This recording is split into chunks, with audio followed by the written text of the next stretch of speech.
Hi guys, welcome back. So I hope you all had an amazing coronation weekend. We got the extra bank holiday in the UK and the celebrations have just been spectacular, mind-blowing, like fireworks going off. I have never honestly said, wow, so much in my entire life. Now let's start off with the corribobs. I was very lucky and I was invited to go join a friend at her family's house up in Ascot. So I was up at 5:40 a.m. That is not nice unless you're getting on an aeroplane, but totally worth it. The people at the train stations getting on the trains, there were people walking around with crowns, people dressed up in flags. It was a vibe and an atmosphere, even at 6:30 in the morning by the time I got on the train. I've never experienced anything like it. It was amazing. It honestly, the sense of patriotism in the UK and just celebrating this momentous day in history, I'm really happy. There were so many negative stories coming out in the media and it was all basically, not very mature way to explain it, but so when I arrived in Ascot, my friend kindly picked me up and took me to her mother's house, who I have to say went all out. There was no expense spared. We even had a cabbage coronation king. The decorations were truly amazing. My friend and her mum and her sister had all stayed up the night before, possibly a little bit too late, to get it ready. And the only way that I can describe it, and a huge screen I was lucky enough to watch the coronation on, was truly epic. Sunday was definitely a much slower day for me, but I want to say thank you so much for inviting me. I had truly an amazing time. So let's get on and start talking about the corribobs. The corribobs was a nickname that came up on Saturday and I love it, as do I love the red feather. Those of you that are in the know, yes, there needs to be a candle and red feather appreciation club, but I will get to that shortly. So I'm going to start the video off with a wonderful clip that can just refresh all of your memories.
Well, I honestly don't know where to start. Obviously, that clip brings it all back, but Catherine, absolutely beautiful. Princess Charlotte, her little mini-me. She's never looked more of a little princess. The way she was holding Prince Louis's hand, she was playing the big sister role and she looked absolutely magical. And speaking of magical, some of the photographs captured of Princess Charlotte with Prince Louis, absolutely beautiful. Imagine having this as a portrait. Just absolutely stunning. The whole family looked absolutely magnificent. So let's talk about the missing tiaras. Who cared at this point? Their headpieces were absolutely divine. They reminded me of the laurel wreaths from ancient Greece, from Roman times. And it was a sign of victory and status. And also very, very similar to the bridesmaids at Queen Elizabeth and Prince Philip's wedding. So I don't know if there was a little bit of a homage for that, but it just truly made everyone's outfits pop. Catherine's was ornate. It was beautiful. We couldn't stop staring at it. It was just truly a breathtaking piece of headwear. And Sophie's looked lovely as well, really flattering. Hers was less ornate and more feathery, but it just really, really worked with the gowns that they were wearing. Just absolutely beautiful. Whoever decided that, hats off to them, quite literally.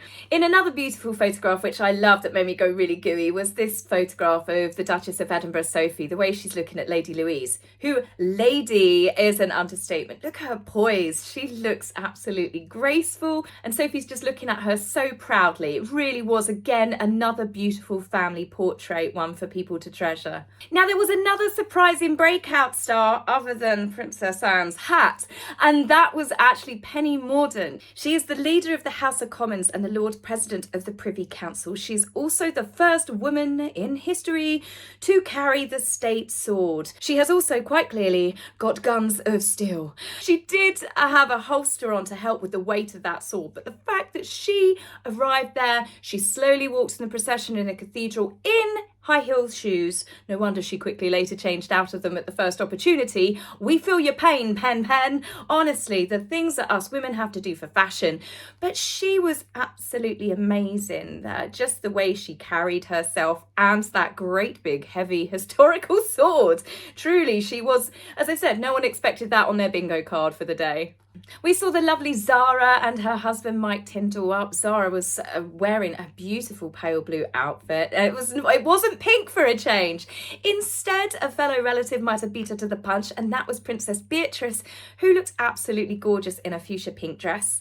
There is something about Princess Beatrice since she met and married her husband Edo. Maybe it's the Italian influence, but she's still got a bit of quirky style, but she seems to be just dressing a lot more stylish, and she just looks absolutely beautiful when I see her at events lately.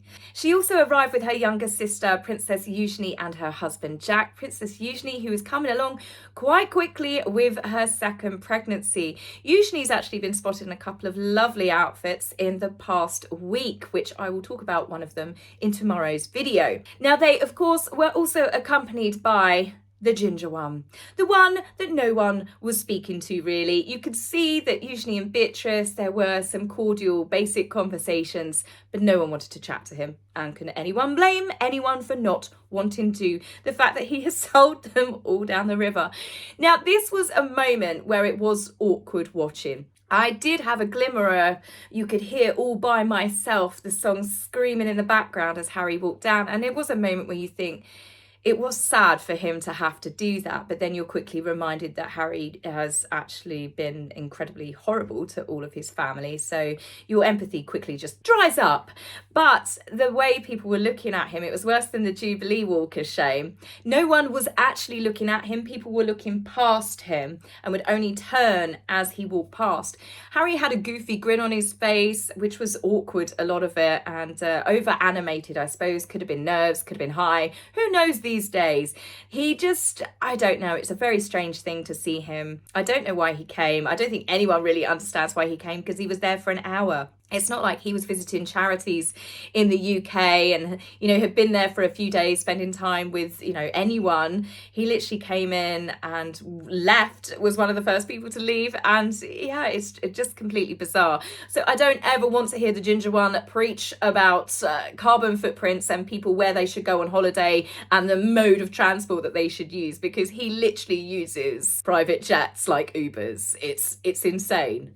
Now, and something that came as absolutely no surprise, lip readers were all over Harry and they were checking out to see what he was saying to poor Jack, who had his ear bent. And they caught Harry, not surprisingly, moaning about how he's so fed up with how his family are treating him. And I have to say, wow, whoever did that needs a Christmas bonus. I'm sorry. Was it divine intervention? Was it the Queen and Prince Philip shining down from above? It's unbelievable, isn't it, that Harry can be sitting there. He's just been invited to this despite the number of attacks that he has done on his father, that who's being crowned literally, and the Queen. And Harry's sitting there moaning about how badly he's being treated still to Jack. I don't know how Jack managed to keep a straight face. But thankfully, we didn't see too much of Harry's face because of Her Royal Highness, the gold stick in waiting. She pulled a blinder. Whoever it was, or however it came to be, thank you for your service.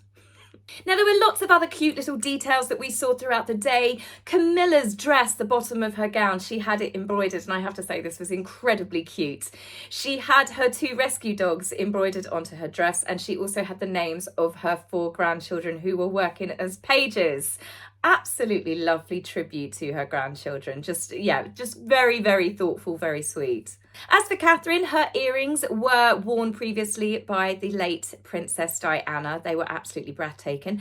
It's caused a few little questions to arise later because between Catherine going to the coronation and then Catherine having the official portraits, her earrings have changed around. It's the shape of them. So one minute they were worn the wrong way around and then they were later corrected. Perhaps it was the photographer with a very keen eye. There's been a lot of hullabaloo going on social media as well with, was Catherine in two dresses? A newspaper picked it up and reported on it. I personally think she was wearing the same dress. She just had some sort of cape maybe underneath to protect the dress, which was beautifully embroidered. This is Sophie's, the detailing on hers. From the capes that they were wearing. I can imagine there was a lot of metal on there, and the last thing you need to do on Coronation Day is to catch a thread and get a tear. Now, as for the pages, they looked absolutely adorable. They were like a boy band up on the balcony at one point. Prince George looked absolutely gorgeous in his little outfit. Both the boys did. They just looked so handsome. All the children looked like that they were having a fantastic time. Prince Louis was his usual animated self. Prince George looked like he was having a great time with having some of his friends up there with him as well. As for the rest of the family, from balcony appearances to carriage rides, the day was truly spectacular, as was the photography. So many beautiful photographs have been taken and some of them are still being released on a daily basis. I loved the day. I thought it was absolutely brilliant. I loved the concert on Sunday, even though I had a bit of a sore head, but I'll talk more about the concert in tomorrow's video. Now, as for Harry, I do think that most of us are grateful that he did his little sourpuss, only briefly turned up for the coronation and he left.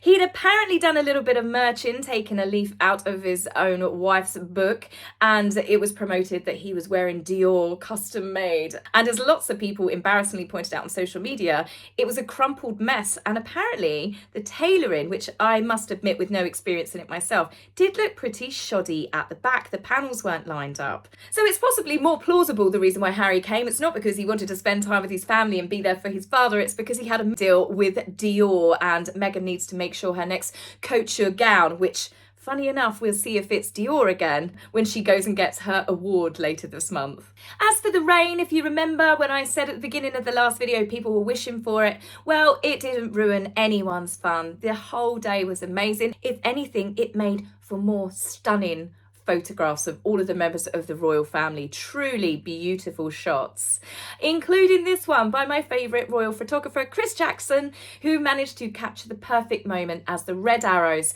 did their fly past with the newly crowned king and queen waving. I mean, that is one to treasure forever. Now, in not so spectacular but not surprising photographs that were released to the media, TMZ, where you could smell the desperation, and that was the wife in Montecito. She thankfully had decided not to release them on the day, or perhaps TMZ decided not to, because even for them that would have just been a little bit too obvious.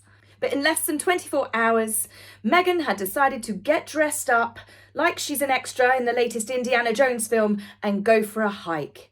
Despite paying for a security team, they comfortably allowed the nice paparazzi to follow them from when they got out of the car, from when they walked through the car park, and who was there to capture their every moment, what it looks like for the entire walk. Meghan's thirst for attention was probably matched only with that of her real genuine thirst, because who goes for a hike, especially wearing ankle weights and a silk scarf, but no water? None of them have got water. At one point, they looked like they were surprised that the paparazzi were there, but I'm sure they're all in on it. One of them is Marcus Anderson, Meghan's lifelong friend. And then I believe the other lady is Heather Dorak, her former fitness pal that she used to hang around with in Toronto.